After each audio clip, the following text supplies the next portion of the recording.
Hola, soy Isabel Cerrato, soy ingeniera, tengo una maestría en Ciencias de la Ingeniería y actualmente trabajo como docente.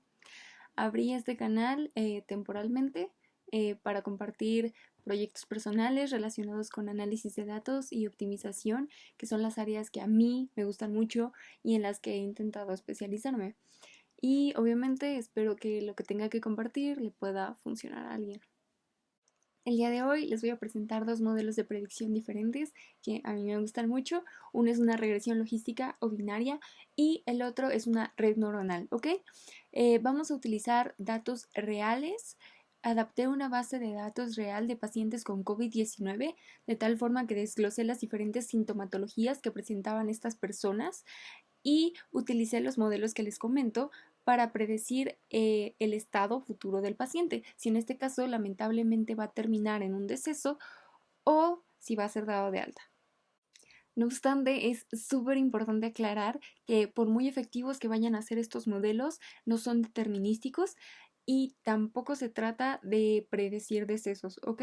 Este tipo de modelos deberían de utilizarse para identificar pacientes potencialmente críticos y entonces darles atención médica especializada. Para nada se trata de solamente predecir decesos, ¿ok? Yo adapté la base de datos de Scientific Data, que es esta. Es una base de datos muy buena. La única que yo conozco, la verdad, que hace un desglose o descripción muy detallada de cada uno de los diferentes pacientes que ha habido hasta la fecha con COVID-19. Describen desde la edad, el sexo, la ciudad, provincia, país, la fecha de confirmación de contagio, cuándo fueron admitidos al hospital, una lista de síntomas, etcétera. Es una base de datos muy buena. Después de que descarguen la base de datos de Scientific Data, se van a topar con el siguiente Excel, que la verdad, a pesar de que es una base de datos muy completa, está muy desordenada y también incompleta y obviamente no podemos trabajar así. Vamos a conservar únicamente aquellas variables que creamos que sean relevantes para nuestro caso de estudio y hay que limpiarla, ¿ok? Y eso es lo que yo voy a hacer ahorita.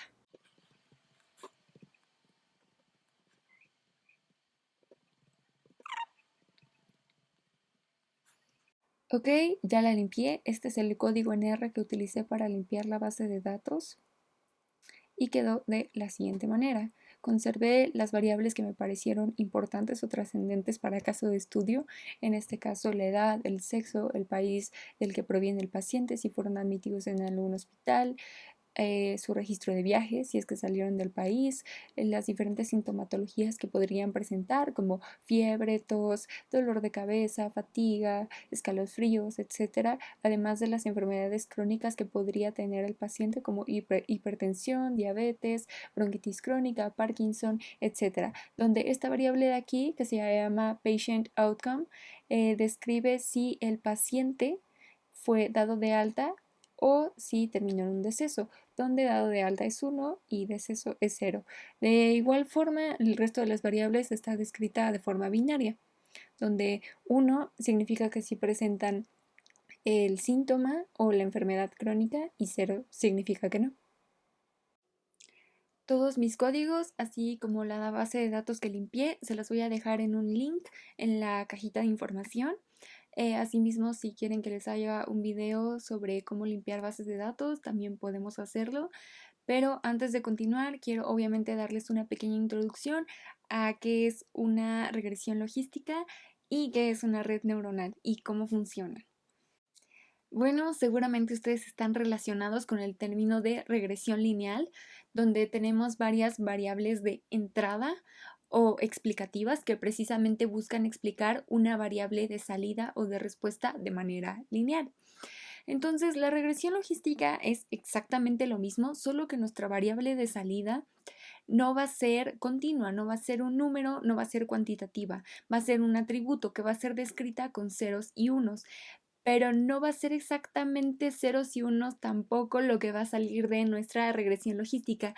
Van a ser probabilidades que van a describir precisamente qué tan probable es que estas variables de respuesta sean un 1. Aunado a nuestra regresión logística, vamos a hacer un paso extra. Vamos a utilizar una selección stepwise, que en este caso es el método con el que yo me siento más cómoda para hacer selección de variables, porque no siempre todas las variables que nosotros consideramos importantes realmente tienen relevancia estadística para el modelo. Entonces, este es un proceso iterativo que en cada iteración busca agregar o quitar variables de tal forma que va reduciendo algo que se llama el criterio de información de Agaike, ¿ok? Que simplemente describe la calidad de un modelo estadístico, ¿ok? Ahora voy a intentar explicarles qué es una neurona para el aprendizaje automático. Quiero ser lo menos técnica posible porque creo que este video se trata más como de aplicación de estos métodos, más que de entenderlos a profundidad.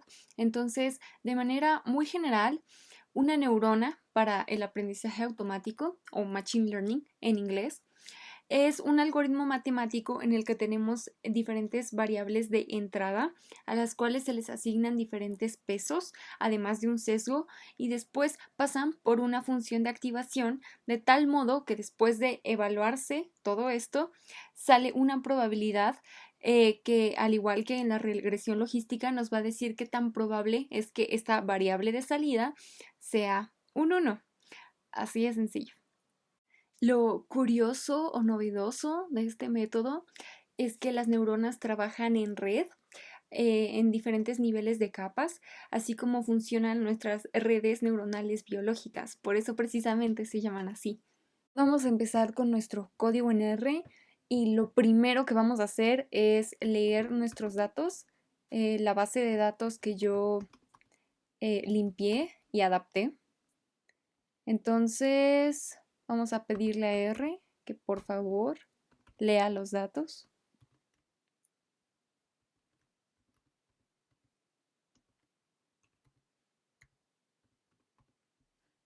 ¿Ok?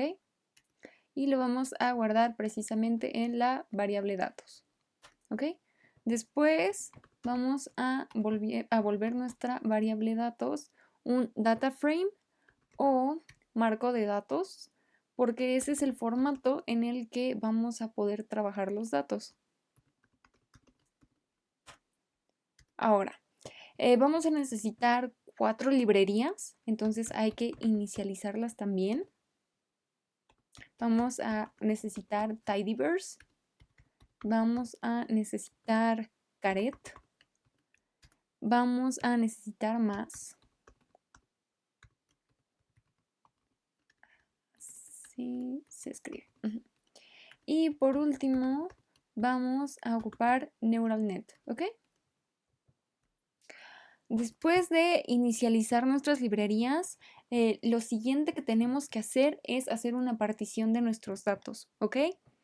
Entonces, esto usualmente se hace porque aproximadamente entre el 70 y el 80% de nuestros datos los vamos a utilizar para hacer el entrenamiento de nuestros modelos y el otro 20 o 30% lo vamos a utilizar para testear el modelo, para ver qué tal se comporta. Entonces, primero vamos a poner una semilla que nos va a ayudar a aleatorizar los datos. Ustedes pueden utilizar el número que quieran. Mi número favorito es el 5, entonces yo utilicé 5. Y vamos a particionar los datos, ¿ok? Nos vamos a ayudar de la siguiente variable, perdón, de la siguiente función que se llama create data partition, ¿ok? Entonces, ¿qué es lo que vamos a hacer? Vamos a particionar de acuerdo a nuestra variable de datos, ¿ok? Perdón, a nuestros datos más bien, de acuerdo a la variable de patient outcome, ¿ok? Vamos a partirla al 80%, que va a ser el 80% de entrenamiento, y no queremos una lista. Entonces esa partición se va a guardar en datos particionados, ¿ok? Después vamos a simplemente repartir nuestros datos.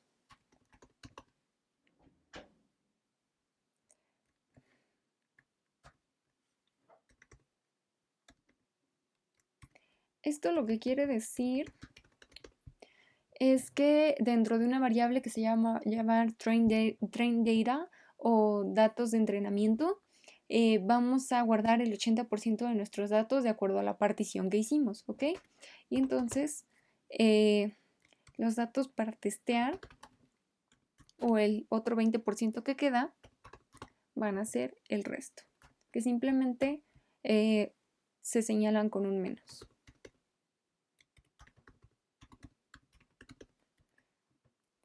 Y aquí ya terminamos la inicialización de nuestros modelos. Y esta es la primera vez que ustedes usan R. Probablemente van a tener que instalar las librerías que yo estoy utilizando. Entonces van a tener que escribir en la consola install.packages y entre comillas sencillas escribir los diferentes nombres de las librerías que yo estoy utilizando. Le van dando enter a cada una y se van a ir instalando los paquetes. Yo no lo voy a hacer porque yo ya tengo instaladas estas paqueterías, ¿ok? Aquí me faltó una coma. Y vamos a correr toda esta parte del código que ya tenemos. Todo está en orden. Y para que vean que también en R pueden visualizar los datos, vamos a pedirle la parte de arriba de nuestros datos de entrenamiento a R desde la consola. Y aquí la pueden ver. Lo mismo que teníamos en Excel, lo tenemos aquí. ¿Ok? Ahora vamos a proseguir a programar nuestra regresión logística. Entonces, pueden escribir un comentario con el símbolo de gato. ¿Ok? Yo dentro de una variable que voy a llamar logistic regression voy a guardar el modelo de regresión. Para calcularlo vamos a utilizar la función glm, que es la función que se utiliza para hacer los modelos de regresión, donde patient outcome va a ser nuestra variable de salida, nuestra variable dependiente, lo que vamos a estar prediciendo. Y ese como gusanito y punto significa que vamos a utilizar el resto de las variables que tenemos dentro de nuestro data frame como las variables independientes o de entrada. ¿Ok? Vamos a utilizar el data frame con datos de entrenamiento. Y como esta es una regresión logística, vamos a poner que es de una familia binomial. ¿Ok? Ahora, dentro de una segunda variable que yo voy a llamar logistic regression step, vamos a calcular el stepwise o la selección stepwise de las que les hablaba hace rato, ¿ok? Para eso se utiliza la función step-aic y vamos a calcular la selección de variables stepwise de nuestro modelo de regresión. Y si queremos que nos describa cómo lo va calculando, ¿ok? Entonces vamos a correr esta parte para que la vean. Como ven, está haciendo diferentes iteraciones. Ya, terminó. Como pueden ir viendo, va buscando reducir el AIC, que es el criterio de información de Geiger, del que les hablaba hace un rato. Y de todas las variables que nosotros teníamos al principio, no sé si se acuerdan que teníamos muchas más, el modelo de regresión considera que las más importantes son fiebre, fatiga, edad, registro de viaje, escalofríos, dolor muscular, hipertensión, dolor de pecho, tos y país, ¿ok? Esto de los diferentes pacientes. Y esas son las variables que tienen mayor significancia o relevancia estadística para este modelo. Ahora el modelo de regresión ya está construido, ahora falta testearlo, es decir, calcular las distintas probabilidades y leerlas, ¿ok? Entonces, dentro de una variable que yo voy a llamar probabilities logistic regression,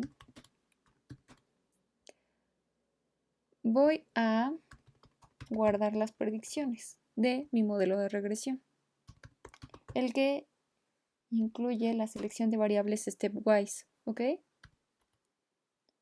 Donde voy a utilizar los datos de testeo, ya no de entrenamiento, porque ya estamos probando cómo funciona nuestro modelo.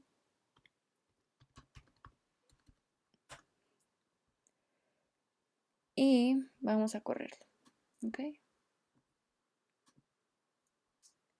Ok, tenemos un pequeño problema en el que R nos está diciendo que hay dos categorías que probablemente son únicas y por alguna extraña razón cayeron dentro de nuestros datos de testeo y no hay estos datos o estas categorías, estos atributos en nuestros datos de entrenamiento. Entonces simplemente vamos a eliminar estas instancias. Es decir, el único paciente que es de Nepal y el único paciente que es de Tailandia, aquí lo dice en la consola, vamos a eliminarlos. Entonces, para deshacernos de estas instancias, lo vamos a hacer en la consola. No hay necesidad de escribir esto en el script. Le vamos a decir a R que nuestros datos de testeo van a ser los mismos, solo que sin las instancias de los países correspondientes, ¿ok? Que pertenecen obviamente a la categoría de country.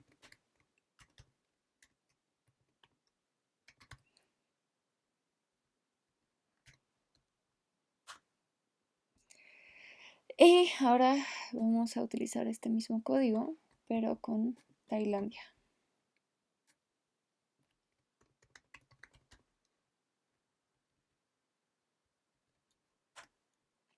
Ahora sí, está hecho. Vamos a volver a correr la parte de las probabilidades. Ya están calculadas. De hecho, si se las pedimos a R, van a verlas aquí. Prácticamente van de 0 a 1, como van las probabilidades. Y ahora vamos a hacer la lectura de estas probabilidades. Dentro de una variable que yo voy a llamar Prediction Logistic Regression, voy a utilizar una función condicional que va a decir que las probabilidades que obtuve de la regresión logística que sean mayores a 0.5 van a valer 1, de lo contrario 0. Recuerden que el 1 significa que el paciente fue dado de alta y 0 que pues obviamente terminó en un deceso. Y vamos a correrlo. Ahora vamos a pedirle las predicciones a R en la consola.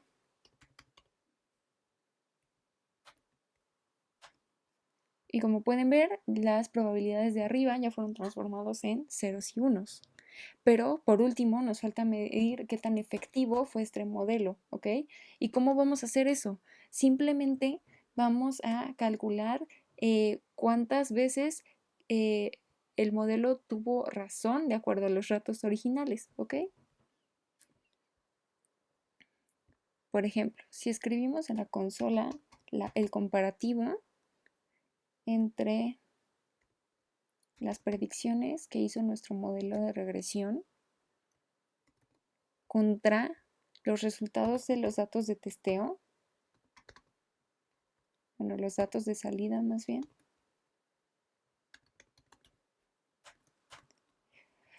Aquí nos va a dar un comparativo en cuáles instancias el modelo lo hizo correctamente y en cuáles no. Creo que hay solo una que estuvo mal.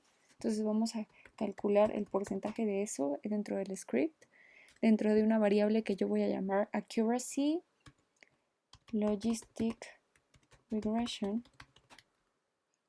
Simplemente va a ser el porcentaje de cuántas veces nuestro modelo hizo la predicción correctamente.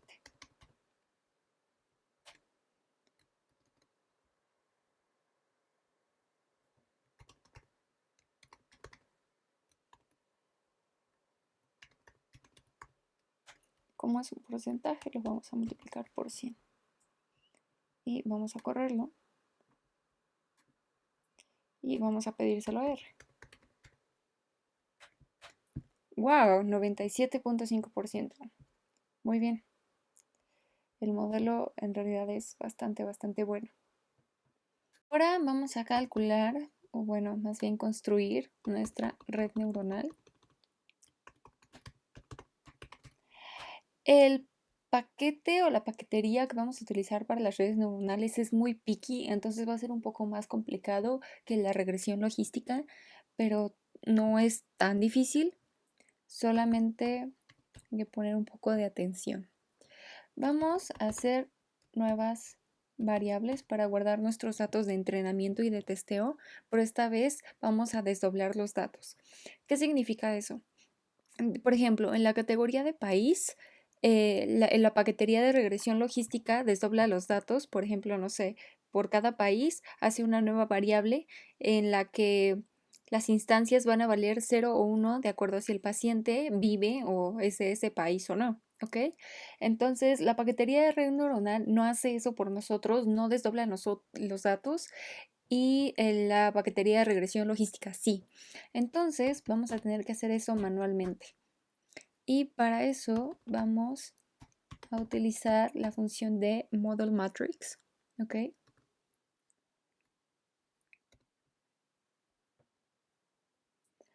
Y vamos a decirle que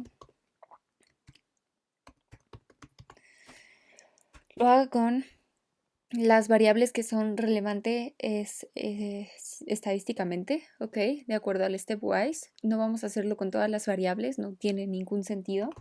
Entonces, de acuerdo a lo que nos dio el stepwise, nos dijo que las variables significativas eran la edad, el país, el registro de viaje,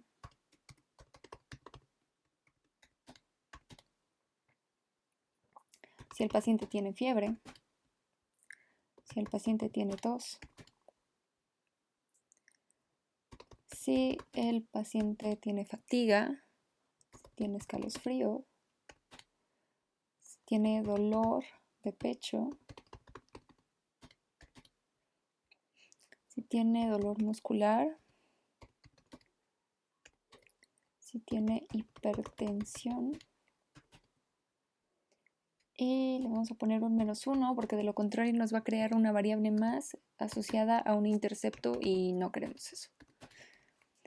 Y obviamente vamos a utilizar los datos de entrenamiento que ya teníamos antes. Y vamos a hacer exactamente lo mismo, pero para nuestros datos de testeo.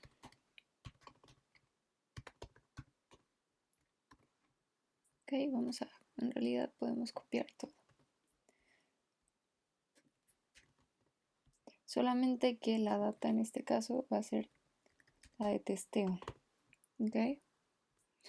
Y vamos a correr esta primera parte para asegurarnos que todo salió bien. De hecho, podemos pedírselo a R para que vean cómo hizo el desdoblamiento de datos.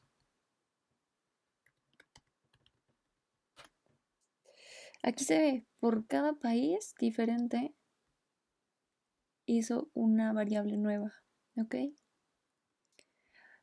Ahora es importante volver esto un data frame porque se volvió una matriz y la necesitamos en el formato de data frame, ¿ok?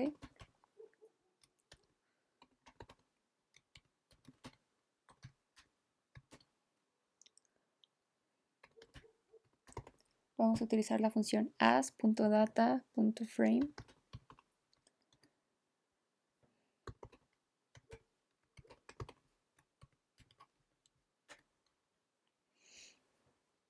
Vamos a hacer lo mismo para el testeo, para las variables de testeo.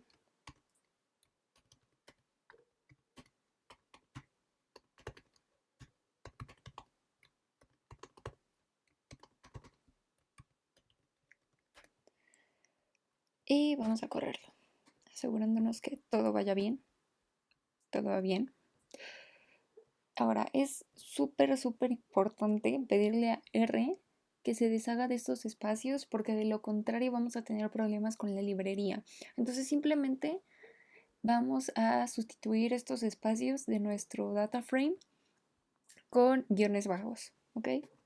Entonces, los nombres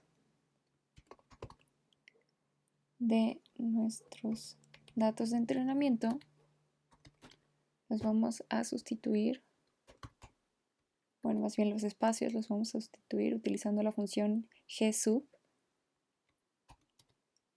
Vamos a sustituir cada espacio por un guión bajo. ¿De dónde? De los nombres de nuestros datos de entrenamiento. ¿Ok? Y vamos a hacer exactamente lo mismo, pero con los datos de testeo.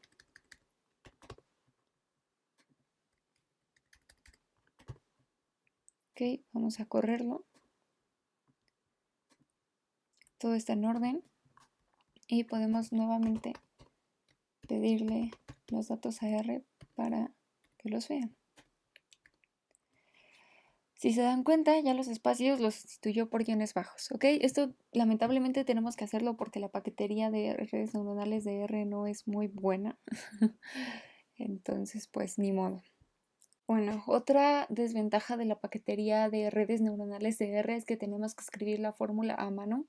¿Qué es la fórmula? Por ejemplo, en la parte de regresión logística, esto de aquí es la fórmula. Aquí señalamos cuál va a ser la variable dependiente y señalamos que vamos a utilizar el resto con el puntito como las variables independientes, ¿ok? No obstante, no podemos hacer eso con la paquetería de redes neuronales en R, vamos a tener que hacerlo a mano. Entonces, para hacer eso, voy a crear una nueva variable que se va a llamar fórmula NN,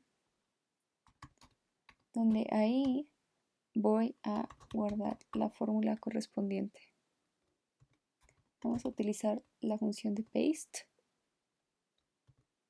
¿Ok? Y vamos a señalar que la variable patient outcome va a ser la variable dependiente.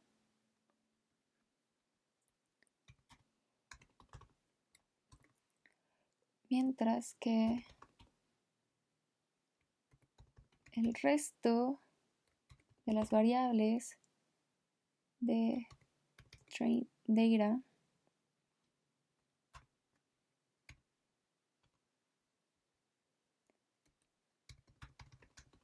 van a ser las variables independientes. Y las vamos a separar con un más, porque así es como se escribe la fórmula en R, ¿ok? Entonces vamos a correrlo esperando que todo esté bien. Y sí, todo está bien. Entonces ahora vamos a por fin programar la red neuronal.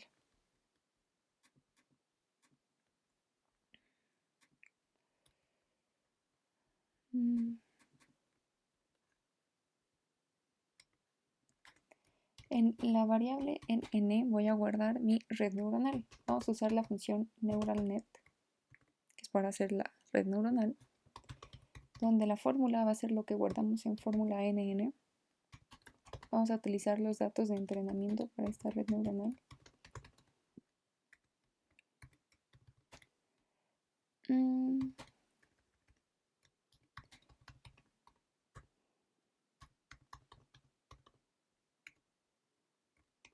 Y la vamos a correr. Perfecto, todo en orden. Simplemente como en la regresión logística, vamos a calcular las probabilidades que yo voy a guardar en una nueva variable que se va a llamar probabilities en n, donde obviamente vamos a utilizar el modelo de redes neuronales que construimos. Vamos a utilizar nuestra data de testeo.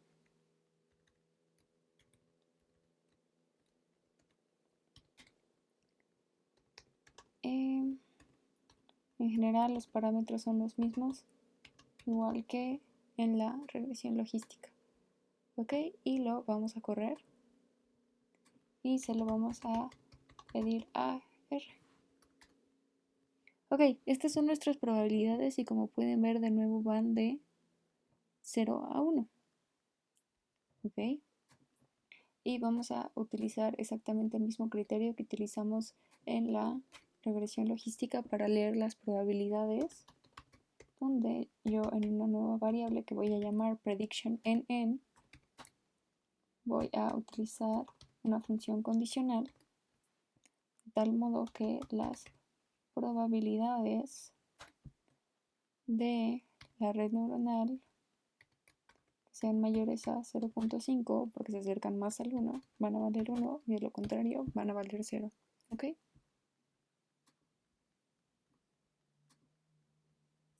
Y vamos a pedirle la predicción a R. Ahí está. Están vueltos ceros y unos. Y ahora vamos por último a calcular la efectividad de este modelo, que yo voy a guardar como porcentaje en una variable que se va a llamar accuracy nn. ¿Ok? Igual estamos comparando las predicciones de la red neuronal contra los datos reales de salida, las variables de salida de nuestros datos de testeo. Y como es un porcentaje, lo multiplicamos por 100. Corremos y se lo pedimos a R. Y este también tiene una efectividad del 97.5%. Ahora incluso podemos plotear la red neuronal para que la vean. Vamos a plots. Aquí está. Entonces tenemos las diferentes variables de entrada, donde la red neuronal les asigna diferentes pesos, se ve un poco como apachurrada, pero eso es lo que está haciendo. Después pasan por la función de activación y nuestra salida obviamente son las probabilidades que ya vieron.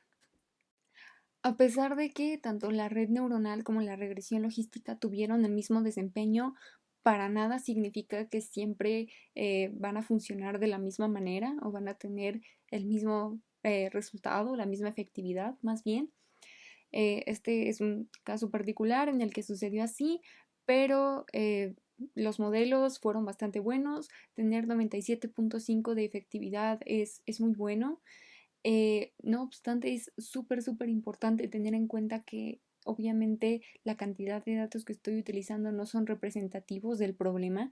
Es importante que al momento de hacer estos modelos utilicemos una cantidad de datos significativa en comparación al problema real. Obviamente cuando yo limpié la base de datos me tuve que deshacer de muchísimos que estaban incompletos, con los que yo no podía trabajar, y entonces obviamente eso redujo impresionantemente mi muestra, ¿no? Entonces mis modelos en realidad no son representativos, pero esta es una buena forma de entender cómo se haría el caso de estudio. Y pues ya, eso sería todo. Espero que les haya gustado el video, espero que hayan aprendido algo, espero que hayan llegado hasta el final. Gracias.